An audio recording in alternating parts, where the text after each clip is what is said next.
Estimados lectores, bienvenidos sean a esta su sala de conocimiento. El día de hoy tenemos un tema bastante importante que quería tocar con ustedes.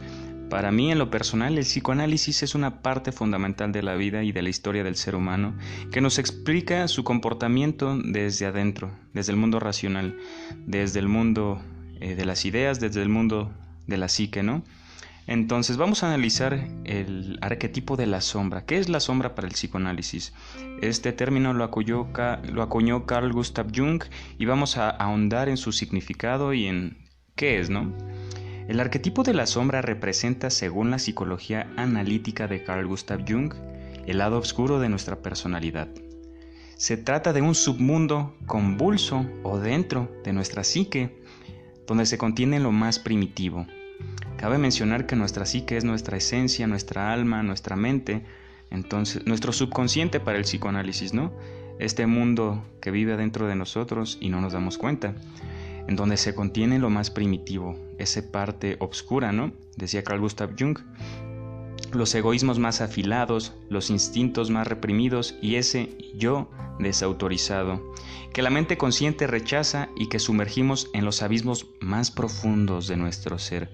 Muchas veces somos todas esas cosas que criticamos y no nos damos cuenta.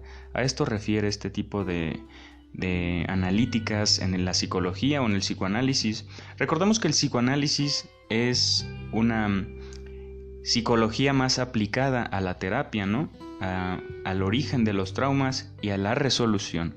No nada más analizarlos, observarlos, sino tratar de darles un seguimiento y una posible solución. Todos hemos oído alguna vez este concepto, ¿no? De ese arquetipo de la sombra. Recordemos que arquetipo es el molde estructural de un precepto, de una idea. Es como un pastel, ¿no? Tenemos ¿cuál es la esencia del pastel? ¿Qué le da vida al pastel? Bueno, pues la charola con la que se hornea podría ser el arquetipo del pastel, ¿no? Es ese origen que deriva a otra cosa, ¿no? Una charola, ¿qué puede convertirse? Bueno, pues una charola puede convertirse según su función o su forma. Puede hacerse un pastel, una tarta, puede convertirse en una pizza inclusive. Entonces, el arquetipo de hornear es la charola. Entonces, eso es en términos prácticos. Entonces, este arquetipo que hablamos de la sombra, recordemos que para entender las palabras hay que irnos a su etimología, que es el origen de sus palabras. Entonces, la sombra, ¿qué es la sombra? Algo oscuro, algo que vive atrás de nosotros, algo que vive detrás de nuestro subconsciente, que no es consciente, o sea, está en nosotros, no nos damos cuenta y lo negamos. Entonces, por eso se vuelve una sombra, porque vive en nosotros. ¿Y sabes cómo se manifiesta?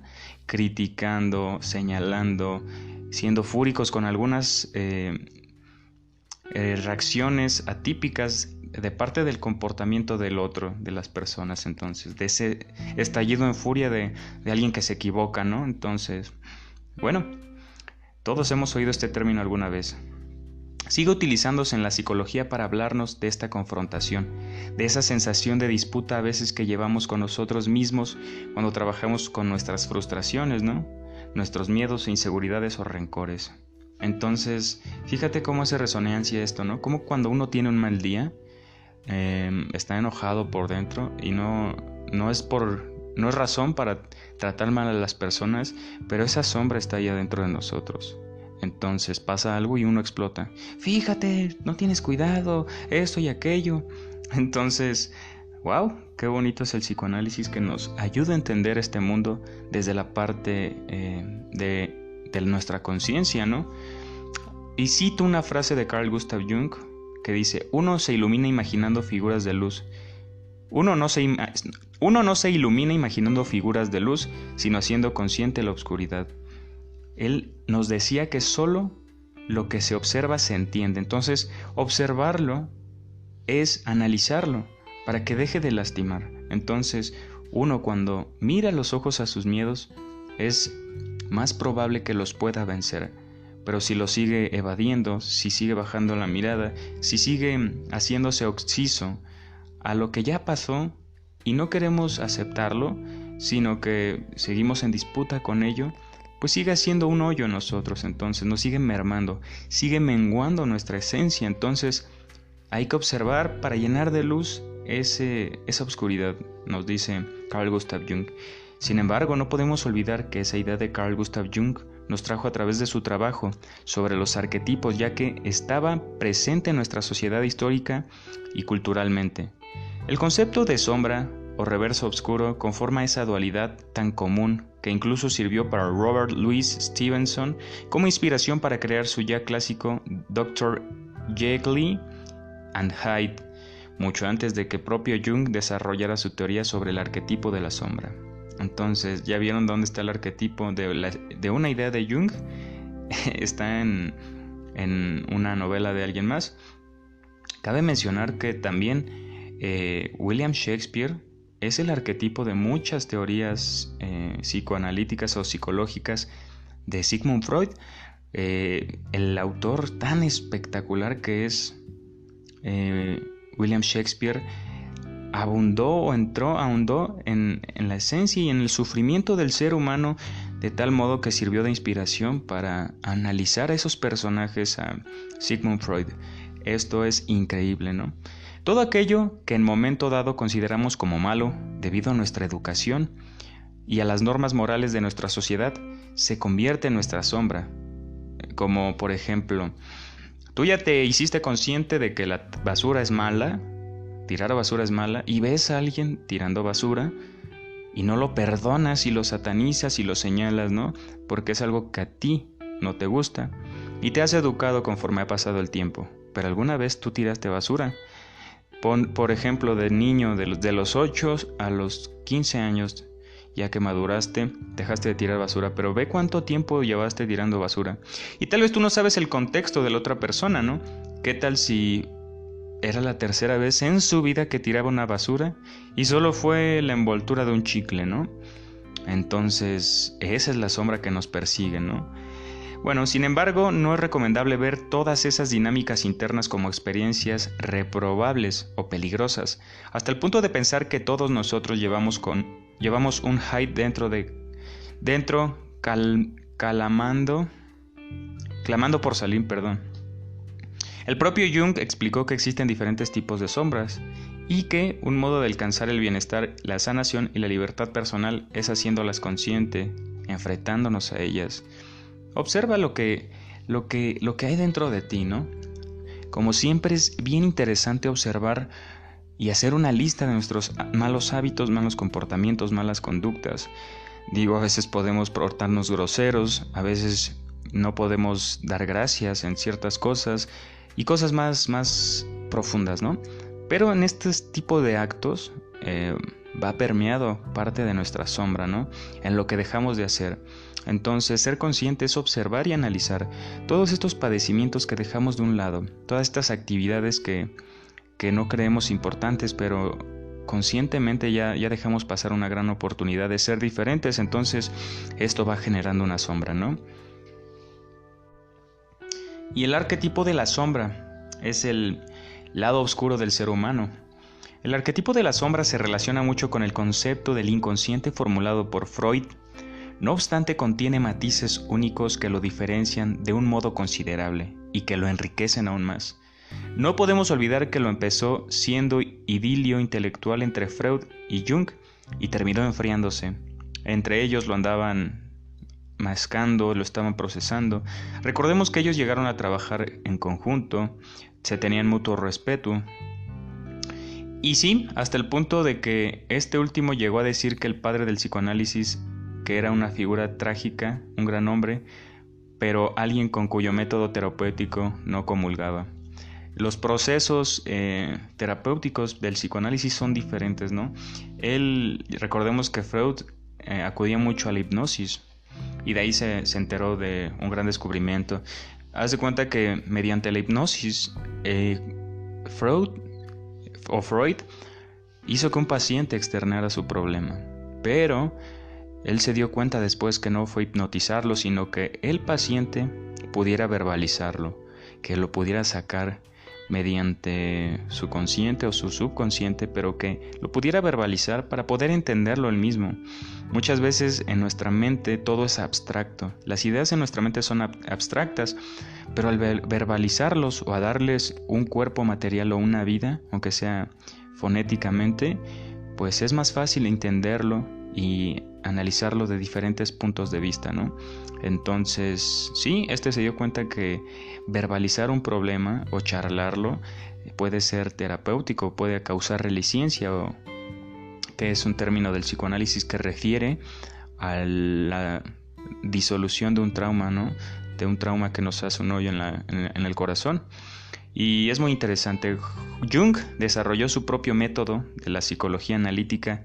Dejó a un lado el diván y esa relación asimétrica entre el terapeuta y el paciente para desarrollar una terapia basada en la conversación. Ahí donde indagar en la estructura de la psique y en ese inconsciente donde navegamos los arquetipos entre todos ellos. El que mayor valor terapéutico podía llegar a tener era sin duda el arquetipo de la sombra. Entonces, ¿ya vieron? Uno hipnosis, el otro pues indagó en la conversación, después los dos pues iban encaminados a un mismo lugar y se dieron cuenta que la conversación, por ejemplo, una conversación con tu mejor amigo, con las personas que amas, a llegarte a esas personas en quien confías y referir sobre tus problemas, no están alejados de una terapia psicoanalítica, ¿te das cuenta? Es muy importante saber verbalizar e inclusive tener un diario, yo recomiendo, para poder salir de ese problema, tratar de entenderlo. A ver, este es mi problema, lo voy a observar, sin ego, sin nada, solo tú y yo, y vamos a ver por qué me lastimas. Preguntarle, ¿por qué me lastimas? ¿Qué es lo que me duele en verdad de esto? Y entender que solo es un vistazo al pasado, eso ya pasó, podemos bloquearlo y seguir con nuestra vida, podemos darle vida cada vez que cerramos los ojos y recordamos algo del pasado. Entonces es muy importante observar las cosas y dejarlas ir. Conversarlas también hace un gran poder, que ya vimos en el psicoanálisis, que de eso se trata, ¿no? Conversar, dialogar, pero más que nada es verbalizarlo, ¿no? Entonces, anotarlo y leerlo en voz alta también puede funcionar, y hay diferentes cosas, ¿no? Decía Hermann Hesse que hay diferentes cosas que pueden ayudar al alma a sentirse mejor. Una es vagabundear, otra es la música clásica, otra un buen vino y otra es la poesía, y otra es la conversación para mí. Entonces sigue buscando y vamos a ahondar en esas cosas que nos pueden ayudar, ¿no? Y alejarnos de todas esas cosas que nos vulneran, amigo mío. Las redes sociales, aléjate de ese tipo de cosas, ¿no? Todas esas cosas que nos vienen a vulnerar, que es compararnos con la vida de otros. Y sí, creo que hoy en día cada vez hay más suicidios. Japón, que es un país primermundista, tiene una tasa muy alta de suicidios. Entonces algo está mal, algo estamos haciendo mal y tenemos que escucharnos. Lo triste es que cada vez estamos más distantes, por paradójico que suene, por las redes de comunicación que hoy conocemos. Solo lo usamos para cosas banales, fuera de poder sacarles provecho. Creo que YouTube, cosas que no nos dejan nada, seguimos formándolas parte de nuestra vida y eso forma parte de nosotros en algún momento. Pero sí, la sombra fue un término que Jung tomó de Friedrich Nietzsche. Esta idea representaba la personalidad oculta que tiene toda persona. A simple vista la mayoría de nosotros aparentamos y no percibimos, ¿no? Es que sí, somos una persona solos y somos otra persona en conciencia, somos otra persona cuando estamos con una persona, somos otra persona cuando estamos con la familia, etcétera, ¿no? Entonces, no nos percibimos como seres buenos y nobles. Sin embargo, en nuestro interior hay ciertas dimensiones reprimidas, instintos heredados donde a veces se esconde la violencia, la rabia, el odio, etcétera, ¿no? Entonces, un momento malo puede hacer que explotemos, que nos choquen, eres un tarado, que no sé, y nosotros no decimos groserías, ¿no? Entonces es un punto intermedio entre nosotros, lo que queremos ser y lo que no queremos ser. Entonces la sombra es más destructiva, insidiosa y peligrosa cuando más la reprimimos. Entonces, cuando se proyecta apareciendo así, y según Carl Gustav Jung, perturbando como neurosis o la psicosis. Recordemos que la neurosis es un trauma, ¿no? Un trauma que nos vulnera. Y la psicosis también es un sentimiento que nos causa malestar prolongado, ¿no? Asimismo, Jung diferenció en su arquetipo de la sombra dos tipologías.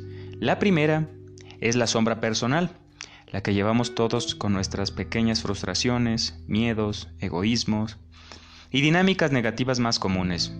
Sin embargo, también estaría la sombra impersonal, esa que contendría la esencia de maldad más arquetípica, la que acompaña los genocidas, asesinos despiadados, etc., ¿no? Para esto, cabe mencionar una frase de Carl Gustav Jung. Desafortunadamente no puede haber ninguna duda de que el hombre es, en general, menos bueno de lo que se imagina a sí mismo, o quiere ser. Todo el mundo tiene una sombra, y cuando más oculta está de la vida consciente del individuo, más negra y densa es. En todo caso, es uno de nuestros peores obstáculos, puesto que frustra nuestras intenciones más bien intencionadas. Entonces, vamos a checar una reflexión para cómo enfrentar esa sombra, ¿no? Es muy posible que la teoría del arquetipo de la sombra de Jung nos resulte interesante a nivel teórico, que tenga su encanto, su esencia metafórica y su misticismo, ¿no? Pues sí, porque suena raro, suena poético inclusive, la sombra, esa parte oscura de nosotros que se oculta, que satanizamos, que inclusive es igual a todo lo que sataniza, pero vive ahí, agazapada como un caimán asomándose del pantano. Todos vemos esa figura y la representación más clásica del tabú, de la maldad y de esa dimensión tenebrosa de la personalidad humana que siempre suscita un alto interés. Sin embargo, ¿podemos sacar de ella alguna aplicabilidad práctica en nuestro día a día? La respuesta es sí. Tal y como el padre de la psicología analítica nos recuerda en libros como Arquetipos e Inconsciente Colectivo, nuestra tarea en la vida es aceptarnos en plenitud e integrar nuestra sombra en la personalidad para hacerla consciente y trabajar en ella. O sea, ¿esto a qué se refiere? A que veamos inclusive esas partes oscuras que somos, ¿no? Todos esos accionares o pensares negativos, pues es parte de nosotros. Y ser consciente de que lo tenemos es una manera de trabajar en ella, ¿no? Solo lo que se observa se entiende y todo lo que se observa deja de ser una carga para nosotros. Entonces, nos dice que trabajar en ella es afrontarla cara a cara y destruirla. Permitir que siga en su universo inconsciente puede robarnos el equilibrio y la oportunidad de ser felices. No podemos olvidar qué tipo de dinámicas conforman este concepto al que denominamos la sombra. Ahí están nuestros miedos, ahí están esos traumas del pasado, ahí las decepciones que nos envenenan, ahí los sueños no realizados por indecisión y que se convierten en tiburones frustrados navegando en nuestra personalidad. Si los escondemos, esos demonios internos adquieren mayor ferocidad y si los silenciamos, nos acabarán controlando, proyectando sobre los demás, en muchos casos, una imagen de nosotros mismos que no nos gusta. Por tanto, no debemos olvidar que nuestro crecimiento personal y nuestro bienestar psicológico dependerán siempre de nuestra capacidad para sacar a la luz esas sombras. Tras ese acto de valentía se iniciará un delicado pero valioso trabajo para sanarnos, para hallar calma y bienestar en nuestros corazones. Es muy interesante. La verdad es que estos psicoanalistas nos han dejado grandes reflexiones, grandes momentos, y la verdad es que ocultar lo que somos, pues termina siempre terminando mal, ¿no? Ya lo hemos visto en varias películas. Hace poco vi Camp Rock y la chava, por aparentar otra cosa, porque hace cuenta, yo contando esta película, pero se me hace fresco y quiero compartirlo contigo. Ella quería, como todos eran ricos, ella dijo que su mamá trabajaba en un lugar de millonarios y era muy rica, pero en realidad su mamá trabajaba ahí en ese campamento porque era como una forma de que ella asistiera a ese campamento su hija, y también la hija tenía que trabajar para pagar el campamento porque era de estrellas muy grandes de rock, según la película. Entonces ella terminó fingiendo ser otra persona, que obviamente terminó muy mal, porque todos se dieron cuenta, la tildaron de chapucera y mentirosa. Entonces no está bien, no está bien. La verdad es que aceptemos tal y como somos. Somos un regalo de esta vida y tenemos que aceptarnos y tratar de ser conscientes de lo que queremos cambiar en nosotros. La verdad es que no todo es malo y no todo es bueno. Encontramos ese punto medio, ese punto de inflexión y tratemos de domar esta bronca fiera que tenemos en el pecho, y creo que esto sería una reflexión muy profunda con Camp Rock. Pero es así, y espero que te haya gustado este video. La verdad es que ha sido un honor y un placer compartir contigo estos términos del psicoanálisis de Carl Gustav Jung, que es muy interesante. Te veo en el próximo video. Chao.